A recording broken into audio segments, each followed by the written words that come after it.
പിതാവിന്റെയും പുത്രന്റെയും പരിശുദ്ധാത്മാവിന്റെയും നാമത്തിൽ ആമേൻ. അമ്മേ പരിശുദ്ധ അമ്മേ, അമ്മേ പരിശുദ്ധ ദൈവമാതാവേ, കൃപാസനത്തിലൂടെ ഞങ്ങൾക്കും ഞങ്ങളുടെ ദേശത്തിനും അമ്മ മധ്യസ്ഥം തേടി തന്ന എല്ലാ അനുഗ്രഹങ്ങൾക്കും കൃപകൾക്കും ഞങ്ങളിപ്പോൾ ഹൃദയം നിറഞ്ഞ നന്ദി പറയുന്നു.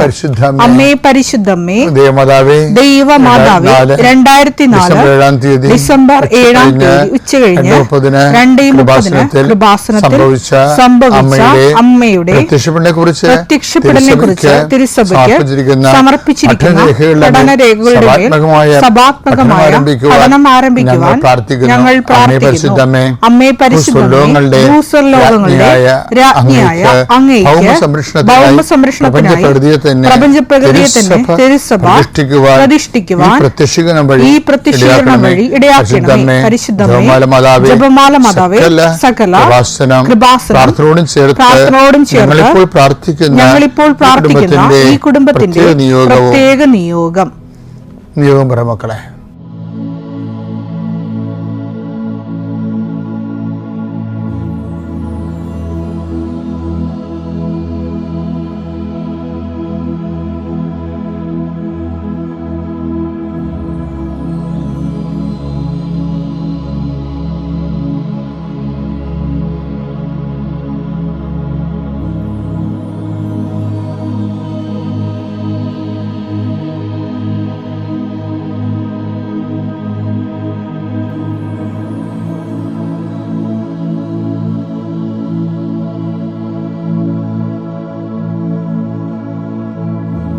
അമ്മയുടെ പ്രത്യക്ഷീകരണത്തിന്റെ ഈ അനുഗ്രഹവേളയിൽ ഞങ്ങൾക്ക് സാധിച്ചു തരുവാൻ കനിയണമേ. ആമേൻ. കർത്താവേ, നിന്റെ ഉന്നതമായ നാമത്തിന് സ്തോത്രം ചെയ്യുന്നു. കർത്താവേ, നിന്റെ വിശുദ്ധ പൗരോഹിത്യത്തെ മഹത്വപ്പെടുത്തണമേ. കർത്താവേ, സഭയിലുള്ള സാന്നിധ്യം പ്രകടമാക്കണമേ. 40 വർഷം ഞാൻ അർപ്പിച്ച കൃപാനയുടെ യോഗ്യതയാൽ കൃപാസന അൾത്താറെ ജീവനോടെ പ്രത്യക്ഷപ്പെട്ട പരിശുദ്ധ അമ്മയുടെ മാധ്യസ്ഥത്തിലെ ഈശോനാമത്തിൽ പ്രാർത്ഥിക്കുന്നു. മാതാവേ, ഒത്തിരി ആഗ്രഹിച്ചാണ് രാവിലെ എഴുന്നേറ്റ് വരണ മക്കള്. അവരുടെ രോഗങ്ങളെ നീ ഏറ്റെടുക്കണമെന്ന് പ്രാർത്ഥിക്കുന്നു. അവരെ നീ സാന്ത്വനപ്പെടുത്തണം. പ്രത്യേകിച്ച് ശാരീരികമായ അവശതകളും രോഗങ്ങളും പരുക്കളും പൊറുക്കാത്ത മുറിവുകളും ഉള്ളവര് കർത്താവെ, അവരെ ഈ പ്രഭാതത്തിൽ അങ്ങ് സ്പർശിക്കണേ ഈശോയെ. കർത്താവെ, ചിലരൊക്കെ ഒരു ദിവസമെങ്കിലും ഒന്ന് ശരീരത്തിന് രോഗമില്ലാതിരുന്നെങ്കിലും ആഗ്രഹിക്കുന്ന രോഗികളെ കർത്താവെ കണ്ണീരോടെ പ്രാർത്ഥിക്കുന്നു. അവരെ നീ കൈവിട്ട് കളയരുത്. കർത്താവെ, സമാധാനത്തിന് വേണ്ടി പ്രാർത്ഥിക്കുന്നവരുണ്ട്. ഉറക്കം ഇല്ലാത്തവരുണ്ട്. കർത്താവ്, ഒരു വീട്ടിൽ തന്നെ താമസിച്ചിട്ട് എല്ലാവരും പരോക്ഷമായിട്ടും പ്രത്യക്ഷമായിട്ടും ഒക്കെ അവഗണിക്കുകയും ഗ്രൂപ്പുകൾ ഉണ്ടാക്കുകയും അതിൻ്റെ ആ ഗ്രൂപ്പിൽ പെടാത്തതിൻ്റെ പേരിൽ ഞെരുക്കപ്പെടുകയും ചെയ്യുന്നവരുണ്ട്. അത്രയും വലിയ തിന്മയുടെ ഭവനത്തിൽ നിന്ന് എവിടെയെങ്കിലും ഓടി ഒളിച്ചാൽ മതിയെന്ന് ഓർത്ത് വിഷമിക്കുന്നവരുണ്ട്. ഈശോയെ, അങ്ങനെ ഒറ്റപ്പെട്ടു പോയവരെ നീ താങ്ങിയെടുക്കണമേ എന്ന് പ്രാർത്ഥിക്കുന്നു. കർത്താവേ, ജപ്തി നടപടികള്, സാമ്പത്തിക ബാധ്യതകള്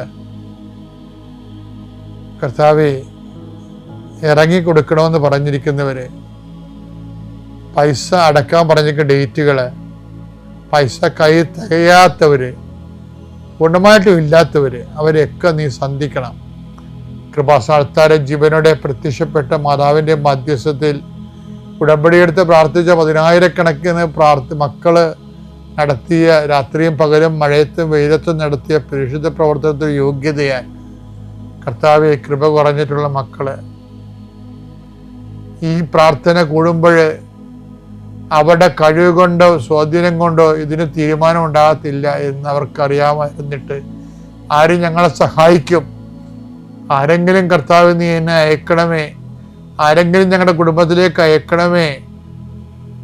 ബന്ധുക്കളോ സ്വന്തപ്പെട്ടവരോ ആരും ഇല്ലല്ലോ, പോക്കാരും കാണുന്നില്ലല്ലോ.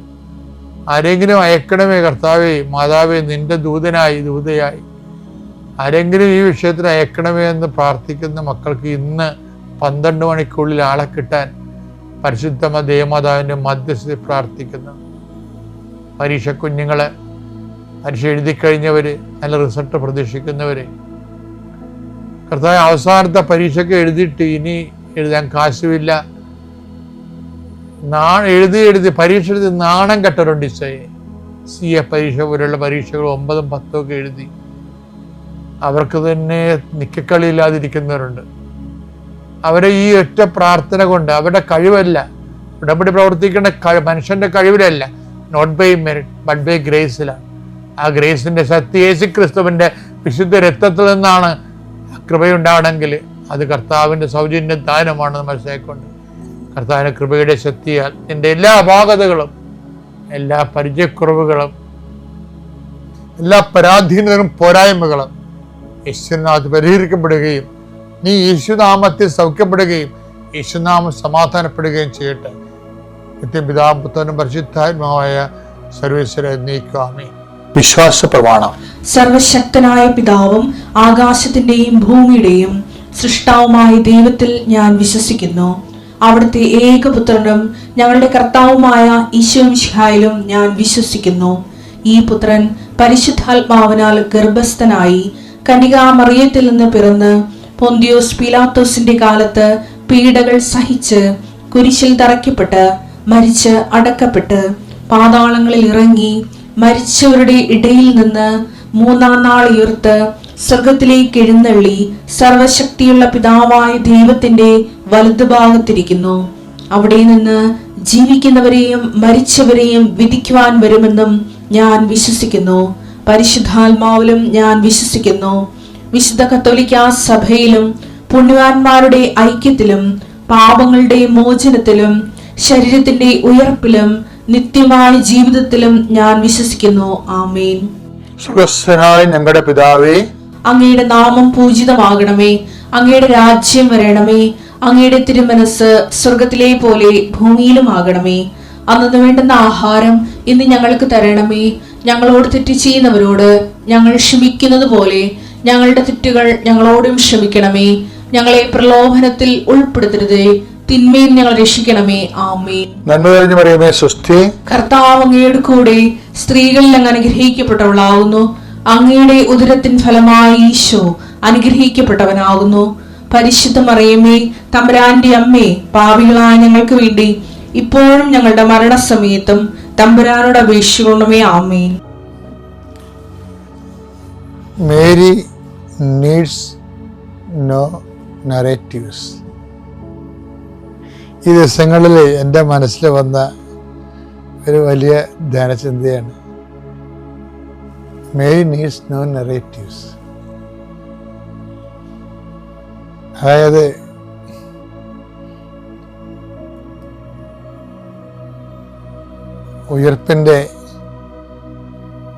കർത്താവിൻ്റെ ഉയർപ്പിൻ്റെ കാലത്ത് മറ്റ് അപ്പോസ്തലന്മാര് മറ്റേ ശിഷ്യനും അകത്ത് കടന്ന് കണ്ട് വിശ്വസിച്ചു എന്ന് പറയുന്നുണ്ട്. കണ്ട് വിശ്വസിച്ചു. അത് മറ്റേ ശിഷ്യൻ എന്ന് പറഞ്ഞ പത്രോസ. കർത്താവിൻ്റെ ശവക്കല്ലറയിൽ ആദ്യം വന്നത് മേരി മാഗ്ഡലിനാണ്. അവള് കണ്ട നെറേറ്റീവ് കല്ല് മാറ്റപ്പെട്ടിരിക്കുന്ന കണ്ടു. അപ്പോഴേ അവർ ഓടി, ശിഷ്യന്മാരെ വിളിച്ചുകൊണ്ട് വന്നു. അവരോടി. യോഹന്നാൻ പത്രോസിനേക്കാൾ വേഗം ഓടി. യോഹന്നാൻ കല്ലറയുടെ വാതിക്കൽ നിന്നും അകത്തേക്ക് നോക്കി കച്ച ചുട്ടുവെച്ചിരിക്കണ കണ്ടു. അങ്ങനെ എന്തെല്ലാം കാര്യങ്ങളാണ് അവർ കണ്ടത്. മറ്റേ ശിഷ്യനും പിന്നാലെ വന്ന പത്രോസും അകത്ത് പ്രവേശിച്ചു, കണ്ട് വിശ്വസിച്ചു. എന്തൊക്കെ കണ്ട് വിശ്വസിച്ചത്? കച്ച ശിരസ്, കർത്താവിൻ്റെ തലപ്പാവ് മൂലക്ക് ചുരുട്ടി വെച്ചിരിക്കണ കണ്ടു. കച്ചോടുകൂടി അല്ലാതെ തിരിക്കച്ച മാറിക്കിടക്കുന്നത് കണ്ടു. ഇങ്ങനെ എന്തെല്ലാം കാഴ്ചകളാണ് ഇവർ കാണുന്നത്. യോഹന്നാൻ 20:1 തിരുവചനം. ആഴ്ചയുടെ 1-ാം ദിവസം ആഴ്ചയുടെ 1-ാം ദിവസം അതിരാവിലെ ഇരുട്ടായിരിക്കുമ്പോൾ തന്നെ മഗ്ദലേന മറിയം, മേരി മഗ്ദലിൻ ശവകുടീരത്തിന്റെ സമീപത്തേക്ക് വന്നു. ശവകുടീരം കാണിക്കാൻ തുടങ്ങി. ശവകുടീരത്തിന്റെ കല്ല് മാറ്റപ്പെട്ടിരിക്കുന്നതായി 2 കാഴ്ചകളായി. ഒന്ന് ശവകുടീരത്തിലേക്ക് വന്നു, ഒന്നാമത്തെ കാഴ്ച കല്ല് മാറ്റപ്പെട്ടിരിക്കുന്നു, രണ്ടാമത്തെ കാഴ്ച ആയി അവൾ കണ്ടു. അവൾ ഉടനെ ഓടി ശിമയോൻ പത്രോസിന്റെയും യേശു സ്നേഹിച്ചിരുന്ന മറ്റേ ശിഷ്യന്റെയും അടുത്തെത്തി പറഞ്ഞു, കർത്താവിനെ അവർ കല്ലറയിൽ നിന്ന് മാറ്റിയിരിക്കുന്നു. എന്നാൽ അവനെ അവർ എവിടെ വെച്ചുവെന്ന് ഞങ്ങൾക്ക് അറിഞ്ഞുകൂടാ. പത്രോസ് ഉടനെ മറ്റേ ശിഷ്യനോട് കൂടെ കല്ലറയുടെ അടുത്തേക്ക് പോയി. അവർ ഇരുവരും ഒരുമിച്ചോടി.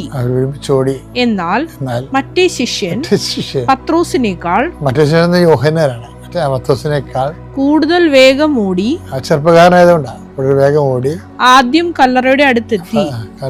കുനിഞ്ഞു നോക്കിയപ്പോൾ കച്ച കിടക്കുന്നത്. 3-ാം കാഴ്ച. 2-ാം കാഴ്ച, ആദ്യ കാഴ്ച എന്തായിരുന്നു? കല്ലറ. 2-ാം കാഴ്ച എന്താണ്? കല്ല് മാറ്റപ്പെട്ടിരിക്കുന്നത്. 3-ാം കാഴ്ച എന്താണ്?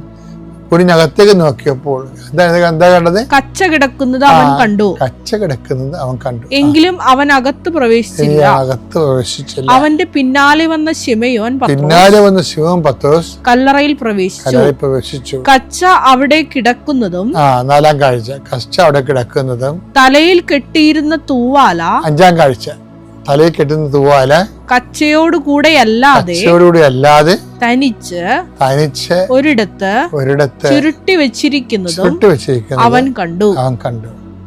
അപ്പോൾ കല്ലറയുടെ സമീപത്ത് ആദ്യം എത്തിയ മറ്റേ ശിഷ്യനും അകത്ത് പ്രവേശിച്ച് കണ്ടു വിശ്വസിച്ചു. ഇവർക്കെല്ലാം കണ്ടാണ് വിശ്വസിക്കണം.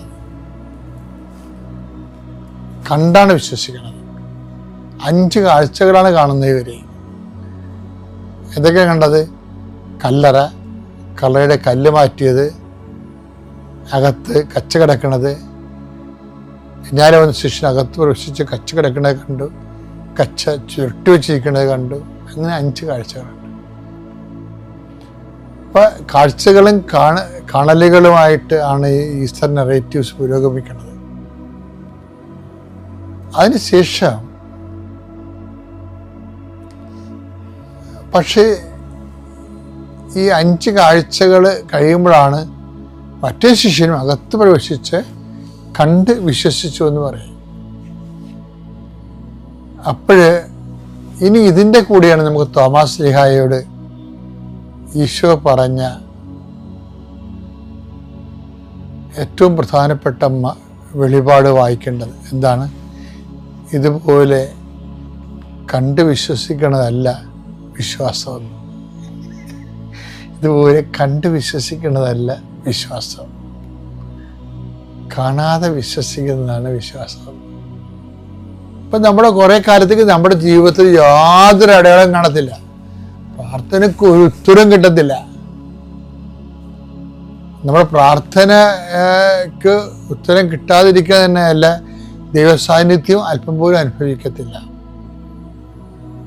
എങ്കിലും അപ്പോൾ അവശേഷിക്കുന്നതാണ് ശരിക്കും വിശ്വാസം എന്ന് പറയുന്നത്. ഒരു നറേറ്റീവ്സും ആവശ്യമില്ലാതെ, ഒരു വിഷൻ ആവശ്യമില്ലാതെ, കേവലം ദൈവസ്നേഹത്താൽ പ്രവർത്തന നിരതമായ ഒരു വിശ്വാസമുണ്ട്. 5:6 എന്നാൽ യേശുക്രിസ്തുവിൽ വിശ്വസിക്കുന്നവർക്ക് പരിച്ഛേദനമോ അപരിച്ഛേദനമോ കാര്യമല്ല. സ്നേഹത്തിലൂടെ പ്രവർത്തന നിരതമായ വിശ്വാസമാണ് സുപ്രധാനം. അപ്പോൾ ഒരു അടയാളവും ഇല്ല, അനുഭവമില്ല, അതിശയവുമില്ല, ഒന്നുമില്ല. പക്ഷെ ദൈവസ്നേഹമുള്ളവര് എന്താണ്? ആ സ്നേഹം തന്നെ വിശ്വാസത്തെ പ്രവർത്തന നിരതമാക്കിക്കൊള്ളും. ഇതാണ് മരിയൻ ഫെയ്ത്ത് എന്ന് പറയുന്നത്. അതാണ് മേരി നീഡ്സ് നോ നറേറ്റീവ്സ് എന്ന് പറയുന്നത്. ഞങ്ങൾക്ക് ഒരു പുസ്തകമുണ്ട്, എന്താ നമുക്ക് അടയാളമില്ലാത്ത കാലം അമ്മയോടൊപ്പം. അത് അന്ന് എഴുതിയപ്പോൾ ഞാൻ ഉദ്ദേശിച്ചത് ഇത് തന്നെയാണ്. അമ്മ ഒരു അടയാളം, ഒരു മേരി നീഡ്സ് നോ നറേറ്റീവ്സ്. ഈ കർത്താവിൻ്റെ പീഡാനുഭവത്തിനെ കുറിച്ച് പറഞ്ഞതിന് ശേഷം കുരിശിൻ്റെ ചുവട്ടിൽ വെച്ച് മാഞ്ഞു പോകുന്ന മറിയം പിന്നെ അമ്മയെ കാണുന്നത് പരിശുദ്ധാത്മാവിനെ സ്വീകരിക്കാൻ അപ്പോസ്തലന്മാരുടെ കൂടെ ഇരുന്ന് പ്രാർത്ഥിക്കുന്നതാണ്. അത്രയുള്ള സമയത്ത് നറേറ്റീവ്സ് ഒന്നും ഇല്ലാതെ അമ്മ വിശ്വസിക്കുന്നു. മേരി മാഗ്ഡലിനേക്കുള്ള അപ്പോസ്തലന്മാർക്ക് മുകളിലാണ് അമ്മയുടെ വിശ്വാസം. ഇതാണ് യഥാർത്ഥ വിശ്വാസം. ഒരടയാളം കാണാത്ത കാലം, പ്രാർത്ഥനയ്ക്ക് ഉത്തരം കിട്ടാത്ത കാലം, സ്നേഹത്താൽ പ്രവർത്തനക്ഷമമായി വിശ്വസിക്കാൻ നമ്മൾക്ക് കഴിയട്ടെ. അതോടുകൂടി ചേർത്ത് പറയേണ്ട ഒരു കാര്യം, എൻ്റെ മൂത്ത മകൻ അമേരിക്കയിൽ 5-6 വർഷമായിട്ട് അമേരിക്കയിലാണ്. അപ്പോൾ അങ്ങനെ വന്നപ്പോൾ അവൻ്റെ ജോലിക്ക് ചില തടസ്സങ്ങളൊക്കെ ഉണ്ടായി. അങ്ങനെ ഇരുന്നപ്പോൾ ഞാൻ അവരോട് പറഞ്ഞു, മോനെ നീ ഓൺലൈനിൽ നോക്കിയിട്ട് മാതാവിൻ്റെ അടുത്ത് നീ പ്രാർത്ഥിക്കുക, കൃപാസനത്തിൽ മാതാവ് സഹായിക്കും. അപ്പോൾ അവന് ജോലി ഒരു 2 വർഷം മുമ്പ് ആ ജോലിയിൽ നിന്ന് അന്ന് ജോലി ചെയ്തിരുന്ന ജോലി മാറാനും പുതിയ ജോലിയിൽ പ്രവേശിക്കാനും സാധിച്ചു. പിന്നെ വലിയ തടസ്സങ്ങളുണ്ടായി, വിസ കിട്ടുന്നതിലൊക്കെ തടസ്സങ്ങളുണ്ടായി. അതിലും അവർ മാതാവിൻ്റെ അടുത്ത് ഉടമ്പടി വെച്ച് പ്രാർത്ഥിച്ച് എല്ലാ കാര്യങ്ങളും മാതാവ് ഭംഗിയാക്കി കൊടുത്തു. ഇപ്പം നല്ല സന്തോഷമായിട്ട് അവർ കഴിയുന്നു. അങ്ങനെ ഇരിക്കുമ്പോഴാണ് അവർക്ക് 4ാമത്തെ കുട്ടി ഉണ്ടാകുന്നത്. സ്റ്റീഫാൻ എന്ന് പറഞ്ഞ മോൻ ഇപ്പോൾ 1.5 വയസ്സ് മാത്രമേ ഉള്ളൂ. അവന് ചില ഫിറ്റ്സിൻ്റെ രോഗങ്ങളൊക്കെ ഉണ്ടായിരുന്നു. ആ സമയത്തും അവർ മാതാവിൻ്റെ അടുത്ത് നിലവിളിച്ച് പ്രാർത്ഥിച്ച് ഇപ്പം മാതാവ് അവൻ്റെ രോഗമെല്ലാം കൺട്രോൾ ചെയ്തിരിക്കുകയാണ്. കൊച്ചു കുഞ്ഞായതുകൊണ്ട് രോഗം പരിപൂർണമായിട്ടും മാറിയെന്ന് നമ്മൾ വിശ്വസിക്കുകയാണ്. അവനിപ്പം അങ്ങനെയുള്ള അസുഖങ്ങളൊന്നും രോഗലക്ഷണങ്ങളൊന്നും കാണിക്കുന്നില്ല. അമ്മ മാതാവ് വഴിയായിട്ട് എനിക്കും എൻ്റെ കുടുംബത്തിനും ലഭിച്ച എല്ലാ അനുഗ്രഹങ്ങൾക്കും അമ്മ മാതാവ് വഴി കർത്താവായ ഈശോ മിശിഹായ്ക്ക് നന്ദി പറയുന്നു. പരിശുദ്ധമായൊരാട് നന്ദി പറയാം. ഞാൻ നീലഗിരി ഗൂഡല്ലൂരിൽ നിന്ന് വരുന്നു. എൻ്റെ പേര് ഡെയ്സി. എൻ്റെ ഇടവക അരുൾനിലയം ദേവാലയം. എനിക്ക് 30 വർഷങ്ങളായി വീടില്ലായിരുന്നു. കഴിഞ്ഞ വർഷം യൂട്യൂബിലെ പ്രാർത്ഥന, അത് ജോസഫ് ബച്ചൻ്റെ പ്രാർത്ഥനയും ധ്യാനവും കൂടി സ്ഥിരമായി പ്രാർത്ഥന ചൊല്ലുകയും ചെയ്തുകൊണ്ടിരുന്നു. വീട് വയ്ക്കാനുള്ള സാമ്പത്തിക സ്ഥിതി കിട്ടി. വീട് വെച്ചു. വീട് വയ്ക്കാൻ മാതാവും തിരുക്കുമാരനും എന്നെ അനുഗ്രഹിച്ചു. പിന്നെ 5 വർഷമായിട്ട് നടുവിനൊരു വേദന ഉണ്ടായിരുന്നു. കുറേ ആസ്പത്രികളിൽ കൂടെ പോയി മരുന്നുകളൊക്കെ വാങ്ങി, എന്നിട്ട് സുഖമായിട്ടില്ലായിരുന്നു. അത് ഇപ്പോൾ ഒരു 6 മാസമായിട്ട് പൂർണ്ണമായിട്ട് സുഖപ്പെട്ടു. പിന്നെ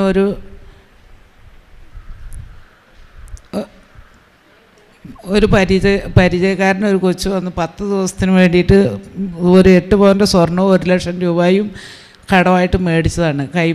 വായ്പ മേടിച്ചതാണ്. 7 മാസമായിട്ടും അവൻ ആ സ്വർണവും പൈസയും തിരിച്ച് തരുകയില്ല. തരുന്ന ഒരു സാഹചര്യം ഇല്ലായിരുന്നു. ഞാൻ മാതാവിനോട് മുട്ടിപ്പോയിട്ട് കരഞ്ഞ് പ്രാർത്ഥിച്ചുകൊണ്ടിരിക്കുന്നു. അതിൻ്റെ ഫലമായിട്ട് എനിക്ക് ആ സ്വർണവും പൈസയും തിരിച്ചു കിട്ടി. വീടിൻ്റെ പണി പൂർത്തിയായി. കഴിഞ്ഞ ഡിസംബർ 31-ാം തീയതി ഞങ്ങൾ വീട് വെഞ്ചിരിപ്പായിരുന്നു. അതല്ലാതാണ്ട് ഞങ്ങളുടെ മോന് ഒരു ജോലി ഇല്ലാതാണ്ടിട്ട് ഭയങ്കരമായിട്ട് വിഷമിക്കുകയായിരുന്നു. അവന് ജോലി ഓൺലൈനിലായാലും ഒരു ജോലി കിട്ടി. മാതാവും ഈശോയും ഒത്തിരി അനുഗ്രഹങ്ങൾ നൽകിയതിന് ഈശോയ്ക്കും മാതാവിനും 1000 നന്ദി പറഞ്ഞുകൊണ്ട്. എൻ്റെ പേര് ക്ലെമൻറ്റീന. ഞാൻ മുണ്ടംവേലി തോപ്പുംപടിയുടെ അടുത്തു നിന്നാണ് വരുന്നത്. എനിക്ക് ഈ കഴിഞ്ഞ 1.5 വർഷത്തിനുള്ളിൽ ഉടമ്പടി എടുത്തതിന് ശേഷം മാതാവിൻ്റെ അനുഗ്രഹത്താൽ കുറേയധികം ഉടമ്പടി ഇപ്പോൾ 2 വർഷമായിട്ട് ഞങ്ങൾ കണ്ടിന്യൂസ് എടുക്കുന്നുണ്ട്. ഇപ്പോൾ ഓരോ പ്രാവശ്യം ഞാൻ എടുക്കുന്ന ഉടമ്പടിക്ക് ശരിക്കും ഓരോരോ അനുഗ്രഹങ്ങൾ നമ്മൾ വിചാരിച്ചതിനേക്കാളും നല്ല നല്ല അനുഗ്രഹങ്ങൾ മാതാവിൻ്റെ സഹായത്താൽ ഞങ്ങൾക്ക് ലഭിക്കുന്നുണ്ട്. അതിലേറ്റവും വലുത് എൻ്റെ ഇളയ മകൾ CA ഫൈനൽ നല്ല മാർക്കോടി പാസ്സായി. ശരിക്കും മോളും നല്ലപോലെ പഠിക്കണം. പക്ഷേ അയാൾ സ്വന്തമായിട്ട് പഠിച്ച് നേടുന്നുള്ള ആ ഒരു മനോഭാവം അയാൾക്ക് ഉണ്ടായിരുന്നു. പക്ഷെ മാതാവിൻ്റെ ഉടമ്പടി എടുത്തതിന് ശേഷം മാതാവിൻ്റെ മാധ്യസ്ഥ സഹായത്താൽ അയാൾക്ക് ദൈവത്തിൻ്റെ ശക്തി കൊണ്ടാണ് ഇത് ലഭിച്ചതെന്നുള്ളൊരു ഒരു മനസ്സും അയാൾക്ക് വന്നു. ദൈവത്തിൻ്റെ അനുഗ്രഹം കൊണ്ടും മാതാവിൻ്റെ മാധ്യസഹായം കൊണ്ട് മാത്രമാണ് അയാൾക്കത് ഈ CA ഫൈനൽ യാതൊരു തടസ്സം കൂടാതെ പാസ്സാകാൻ അനുഗ്രഹിച്ചത്. പിന്നെ അതുകൂടാതെ എൻ്റെ 2 മക്കൾക്കും വിചാരിച്ചതിനേക്കാളും നല്ലൊരു ജോലി, നല്ല സാലറി കൂടി, നല്ല സ്ഥലത്ത് ടെൻഷനില്ലാതെ വർക്ക് ചെയ്യാൻ പറ്റിയ നല്ലൊരു ജോലി 2 പേർക്കും ലഭിച്ചു. ഞങ്ങൾക്ക് കുറേ വർഷം മുമ്പ് ഞങ്ങളൊരു സ്ഥലം മേടിച്ചിട്ടുണ്ടായിരുന്നു. പക്ഷെ അത് എന്ത് ചെയ്യണം എന്നറിയാതെ ഈ ഇടയ്ക്ക് ഞങ്ങളത് ഒന്നും ചെയ്യാതെ വിറ്റ് കളയാമെന്ന് വിചാരിച്ചു. പെട്ടെന്നാണ് ഞങ്ങൾ മാതാവിൻ്റെ ഇവിടെ വന്ന് ഉടമ്പടി എടുത്തപ്പോഴേക്കും പെട്ടെന്ന് നമുക്കൊരു വീട് വെക്കാമെന്നുള്ളൊരു തോന്നൽ വന്നു. അങ്ങനെ അത് ഞങ്ങൾ ഒട്ടും പ്രതീക്ഷിക്കാത്ത വിധത്തിൽ ഒരു 8-9 മാസത്തിനുള്ളിൽ തന്നെ ഞങ്ങൾക്കൊരു 3 നില വീട് അതിൽ വെക്കാനും 5 കുടുംബങ്ങൾക്ക് അത് വാടകയ്ക്ക് കൊടുക്കാനും ഞങ്ങൾക്ക് നല്ലൊരു വരുമാന മാർഗമായി കിട്ടാനും അതിൽ അമ്മയുടെ മാധ്യസഹായത്താൽ അത് സാധിച്ചു. പിന്നെ ഞാനിപ്പോൾ വർക്ക് ചെയ്യുന്ന ഓഫീസിൽ ശരിക്കും എൻ്റെ ബോസ് വളരെയധികം എപ്പോഴും എന്നോട് വളരെയധികം ഇതായിട്ട് പെരുമാറുന്നുണ്ടായിരുന്നു. പക്ഷേ എനിക്ക് ഒട്ടും ടെൻഷനില്ലാതെ നല്ലൊരു സെക്ഷനിലേക്ക് മാതാവിൻ്റെ അനുഗ്രഹത്താൽ അത് വേറെ സെക്ഷനിലേക്ക് മാറാനും നല്ല സന്തോഷത്തോടെ വർക്ക് ചെയ്യാനും ഇപ്പം നല്ലൊരു ഉയർച്ചയിലിരിക്കാനും മാതാവിൻ്റെ അനുഗ്രഹത്താൽ എനിക്ക് സാധിച്ചു. തിരുക്കുമാരനും 1000 നന്ദി പറയാം. എൻ്റെ പേര് റിൻസു വർഗീസ്. ഞാൻ പിറവത്തു നിന്നാണ് വരുന്നത്. ഞാനൊരു BSc നേഴ്സാണ്. അപ്പോൾ എൻ്റെ ഒരു വലിയൊരു ആഗ്രഹമായിരുന്നു എനിക്ക് OET എക്സാം എഴുതിയിട്ട് പുറത്തോട്ട് പോകണോ എന്നുള്ളത്. അപ്പോൾ ഞാൻ ഒരു പ്രാവശ്യം എഴുതി. അപ്പോൾ ഞാനങ്ങനെ പ്രാർത്ഥിക്കത്തൊന്നുമില്ലായിരുന്നു. ഞാൻ കൂടുതലും പഠിക്കുമായിരുന്നു. പ്രാർത്ഥനയ്ക്കുള്ള സമയം ഞാൻ പഠിച്ച് കഴിഞ്ഞിട്ടാണ് കൊടുത്തുകൊണ്ടിരുന്നത്. അപ്പം ഞാൻ ഗ്രേസ് അക്കാഡമി ആലുവയിൽ ജോയിൻ ചെയ്തു.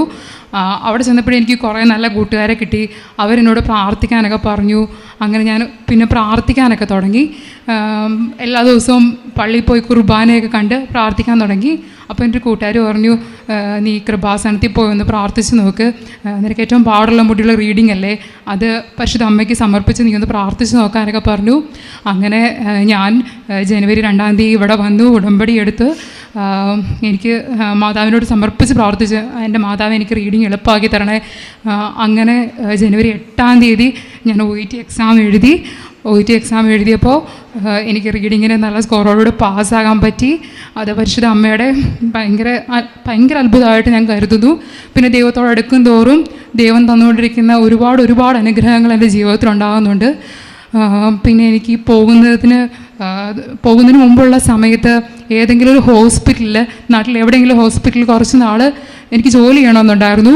അതും പരിശുദ്ധ അമ്മയ്ക്ക് ഞാൻ സമർപ്പിച്ച് പ്രാർത്ഥിച്ചു. അതും ഉടമ്പടി പ്രാർത്ഥനയോട് ചേർത്ത് ഞാൻ പ്രാർത്ഥിച്ചു. എനിക്ക് ആ ആഴ്ചയിൽ തന്നെ ലിസി ഹോസ്പിറ്റൽ എറണാകുളത്ത് ജോയിൻ ചെയ്യാനുള്ള എല്ലാ അനുഗ്രഹവും പരിശുദ്ധ അമ്മ തന്നു. അമ്മ തന്ന എല്ലാ അനുഗ്രഹങ്ങൾക്കും ഞാൻ നന്ദി പറയുന്നു. ഈ 1 മാസം കൊണ്ട് എൻ്റെ ജീവിതത്തിലുണ്ടായിട്ടുള്ള ഒരുപാട് അനുഗ്രഹങ്ങളാണിത്. ഞാൻ ഒരിക്കലും ദൈവത്തിൽ നകലില്ല. ഈ ഉടമ്പടി മുടക്കാതെ പ്രാർത്ഥിക്കണമെന്നേ ഉള്ളൂ. അരമണിക്കൂർ ഞാൻ എന്നും ബൈബിൾ വായിക്കും. ബൈബിൾ വായിക്കുമ്പോൾ എനിക്ക് കൂടുതലും വായിക്കാനേ തോന്നിയിട്ടുള്ളൂ. എനിക്ക് കിട്ടിയ ഏറ്റവും വലിയ അനുഗ്രഹമാണെന്ന് ഞാൻ പറയുന്നുള്ളൂ ഈ മാതാവിൻ്റെ സന്നിധിയിൽ വന്ന് പ്രാർത്ഥിക്കാൻ പറ്റിയതൊക്കെ. അമ്മയോട് പറഞ്ഞ അമ്മ എല്ലാം സാധിച്ചു തരുമെന്ന് എനിക്ക് നല്ല ബോധ്യമുണ്ട്. ഒരുപാട് നന്ദി. എൻ്റെ പേര് അൽഫോൻസ. ഞാൻ വരുന്നത് ചാലക്കുടി ചൗക്ക എന്ന് പറഞ്ഞ സ്ഥലത്തുനിന്ന് വരണ. ഞാൻ 4ാമത്തെ പ്രാവശ്യമാണ് ഇപ്പോൾ പുതുക്കാൻ വന്നിരിക്കണേ. ഇവിടെ വന്ന് ഉടമ്പടി എടുത്ത് പ്രാർത്ഥിച്ചതിന് ശേഷമാണ് എൻ്റെ മോള് കാനഡയ്ക്ക് പോകാനായിട്ട് അപ്ലൈ ചെയ്തിട്ട് 4.5 വർഷമായിരുന്നു. ഉടമ്പടി എടുത്തതിന് ശേഷം അത് നിർത്തി. മോളും കൊച്ചും പോയി. പിന്നെ ഉടമ്പടി എടുക്കാനൊരു വീടിന് വേണ്ടി ഞാൻ വെച്ചിരുന്നു. അതിന് എനിക്കൊരു വീടും 4.5 സെൻറ്റ് സ്ഥലവും മാതാവ് തന്നു. യേശുവേ നന്ദി. എൻ്റെ പേര് സോണിയ സെബാസ്റ്റ്യൻ. ഞങ്ങൾ ആർത്തുങ്കൽ സ്വദേശിയാണ്. ഞങ്ങളിവിടെ 2018 വന്ന് ഉടമ്പടി എടുത്തത്. ഞങ്ങൾ 6 കാര്യം നിയോഗം വെച്ചതിലും 5 കാര്യങ്ങൾ ഞങ്ങൾക്ക് സാധിച്ചു കിട്ടി. ഞങ്ങളുടെ കടബാധ്യതകൾ മാറുവാനും ഞങ്ങളുടെ ദാമ്പത്തിക പ്രശ്നത്തിൽ ഒത്തിരി പ്രശ്നങ്ങളുണ്ടായിരുന്നു, അതെല്ലാം തീരുവാനും, പിന്നെ അതുപോലെ എനിക്ക് സൗദിയിലേക്ക് പോകുവാനായി ഒരു എക്സാം ഉണ്ടായിരുന്നു. അത് മാതാവിൻ്റെ അനുഗ്രഹത്താൽ അതും എനിക്ക് പരീക്ഷ എഴുതുവാനും സാധിച്ചു. അതുപോലെ ഞങ്ങൾക്ക് ഒന്നിച്ച് ഫാമിലിയായിട്ട് അവിടെ ജീവിക്കുവാനും സാധിച്ചു. അതെല്ലാം മാതാവിൻ്റെ അനുഗ്രഹങ്ങളാണ്. അതുപോലെ തന്നെ 2019 ഡിസംബർ 16-ാം തീയതി ഒരു ബസ് അപകടത്തിൽ വെച്ച് എൻ്റെ ഹസ്ബൻഡിൻ്റെ കാലിന് ഗുരുതരമായ ഒരു പരിക്കേറ്റു. ആ സമയത്ത് ഞങ്ങൾ ഹോസ്പിറ്റലിൽ അഡ്മിറ്റ് ആയിരിക്കുന്ന സമയത്ത് ഞങ്ങൾ ഓൺലൈൻ അച്ഛൻ്റെ ആരാധന കണ്ടിരുന്നു. ആ സമയത്ത് അച്ഛൻ ആരാധനയിൽ പറഞ്ഞു, ഒരു വലതുകാലിൻ്റെ ഗുരുതരമായി പരിക്കേറ്റ ഒരു സഹോദരന് സൗഖ്യം ലഭിക്കുന്നതായിട്ടുള്ള ആരാധനയിൽ കേൾക്കുവാൻ സാധിച്ചു. അതിൻ്റെ ഇതിലായി ഞങ്ങൾ അതനുസരിച്ച് ഞങ്ങൾ പ്രാർത്ഥിക്കുകയും അതിൽ നിന്നുമൊക്കെ ഞങ്ങളിപ്പം തൻ്റെ മകന് ഇപ്പം നല്ല രീതിയിൽ അത് നടക്കുവാനായിട്ടും സാധിച്ചു. അതിനെല്ലാം മാതാവിൻ്റെ അനുഗ്രഹങ്ങളാണ്. ഇനി ഞങ്ങൾക്ക് സന്താനഭാഗ്യത്തിന് വേണ്ടി ഞങ്ങൾ നിരന്തരം പ്രാർത്ഥിച്ചുകൊണ്ടിരിക്കുന്നു. അതിലും അമ്മ ഞങ്ങൾക്ക് നൽകുമെന്ന് ഞങ്ങൾക്ക് പൂർണ്ണമായ വിശ്വാസ ഉറപ്പുമുണ്ട്. ഞങ്ങൾ ആ പ്രാർത്ഥനയിൽ ഞങ്ങൾ പൂർണ്ണമായും മുന്നോട്ട് പോകുന്നു.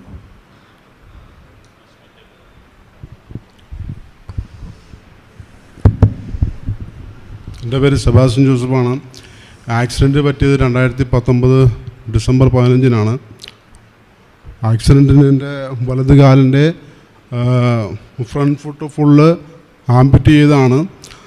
ആ സമയത്തൊരു 19 ദിവസം സൗദിയിൽ തന്നെ ട്രീറ്റ്മെൻറ്റ് ചെയ്തു. അതിനുശേഷം അവിടെ എന്നെ പ്ലാസ്റ്റിക് സർജറി ചെയ്യാൻ വേണ്ടി ഒരുപാട് ഡിലേ വരുന്നുണ്ട്. ഞങ്ങൾ 19 ദിവസം ട്രീറ്റ്മെൻറ്റിന് ശേഷം നാട്ടിലേക്ക് തന്നെ അപ്പോയിൻമെൻ്റ് എടുത്തു. ട്രിവാൻഡ്രം എയർപോർട്ടിൽ വന്നിറങ്ങി. അവിടുന്ന് തന്നെ ഡയറക്റ്റ് ഞങ്ങൾ മറ്റേ മാതാ ഹോസ്പിറ്റൽ കോട്ടയത്തേക്ക് വന്നു. അവിടുന്ന് 2 ആഴ്ചത്തെ ട്രീറ്റ്മെൻറ്റിന് ശേഷം പിന്നെ 3 മാസത്തെ റെസ്റ്റിന് ശേഷം 10 മാസത്തിന് ശേഷം വീണ്ടും എനിക്ക് തിരിച്ച് സൗദിയിലേക്ക് പോകാൻ സാധിച്ചു. ഇപ്പോൾ എനിക്ക് പഴയതുപോലെ ഒരു ജോലിയും നടപ്പും